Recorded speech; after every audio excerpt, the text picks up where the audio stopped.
what is up YouTube? It's your boy, the kid, the man, Andy JOZI, and you're tuned into the Ultimate JOZI Experience. Yes, sir. Thank you for tuning into the Ultimate JOZI Experience. Whether you're tuning in via YouTube, Instagram, TikTok, wherever you tuned in from, thank you very much for tuning in. So, like I said, my name is Andy JOZI, and today I'll be a host on Serious News.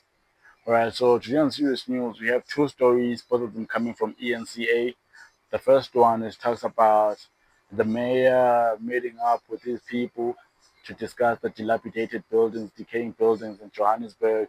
The second story is about the U.S. aid funds or aid that has been cut off from many African countries, including South Africa, and we're going to be looking at how that is affecting people living with HIV/AIDS in South Africa.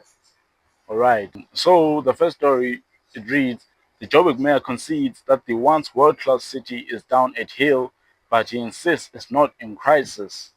So he admits that the city is having problems, but they're not that big of a problem. Okay, let's continue to read.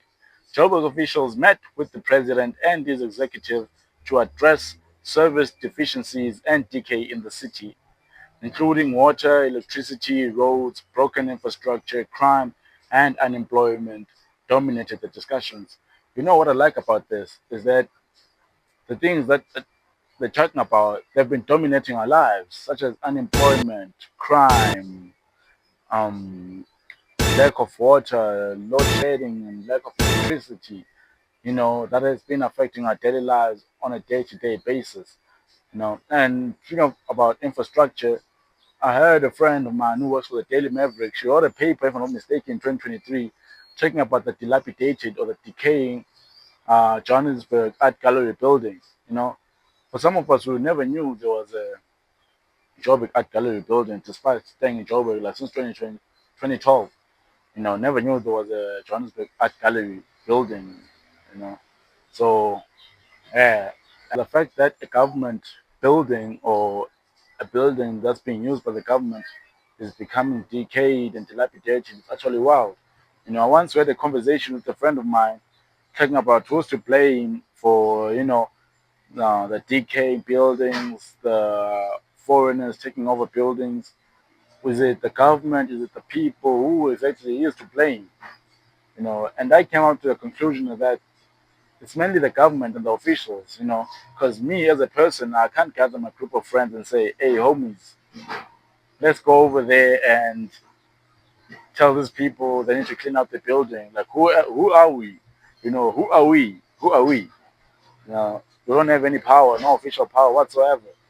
But the government has all the power to eradicate people, to renovate these buildings, to force people to move out. Kenny Kunene did it when he was the acting mayor of Johannesburg.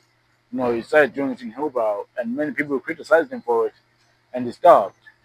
He ended up having to stop because many people were criticizing him for it.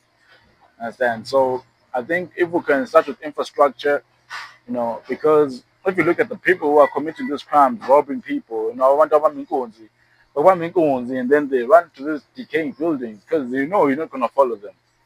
You might lose your phone, they might rob you and steal your phone, you follow them into that building, you're gonna lose your life. You're gonna definitely lose your life. So yeah, so it's definitely not worth it. You know, as we continue to read, the president lambasted the officials for the decay of the once glorious city. This was reported by ENCA's Pamandla Koje. Understand? Yeah, so in a way, I do agree with the president on who he's blaming, but I feel like he's also to blame because these people answer to him. You know, he could have done a lot. He could have done a lot to help, or since he came into power, there's a lot he could have done. You know, Kenny Gunene was there for like a month or two, but he was already making moves. It's not like this thing. It's something that is new or something that people don't know of. People know about these things. You understand? People know about all these things. So, ladies and gentlemen, on the second news bulletin of the Ultimate Shezi Experience, we'll be talking about U.S. aid cuts leave HIV affected townships in limbo. All right. So reading this from the ENCA. And it goes, the US government's latest aid cuts are already impacting South Africa's HIV response, leaving many township-based organizations struggling. One organization has been forced to stop vital programs for children, leaving families raising children living with HIV in limbo.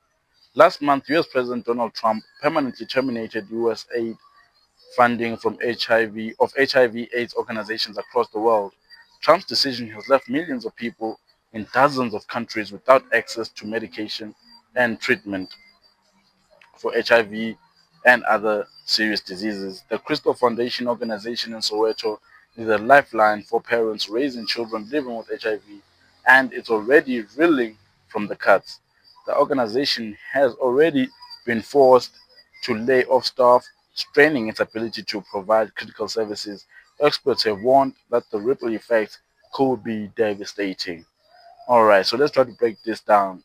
Okay, so the US government has been cutting aid for HIV/AIDS organization across the world. So it's not only South Africa or Africa only, but it's across the world. You understand? And apparently they've been doing this because some countries have been lying. They've been providing false data. A country might have seven organizations and say these seven organizations are doing one, two, three, whilst those organizations are only doing one thing. you know, we give you 10 million, you only owe us 2 million, then the other money gets eaten by you guys, whatever the case might be. So I think that's one of the reasons why they decided to cut it off, you know. And it talks about families raising children living with HIV in limbo, So it's about child-headed families, you know.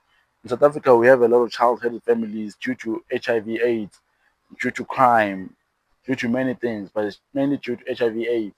And then the parents pass away due to HIV/AIDS because they don't get enough treatment, especially in the rural areas. People are not made aware of HIV/AIDS as much as they are in the city. You don't get all these programs, all these other stuff. You understand? Thank you for tuning in.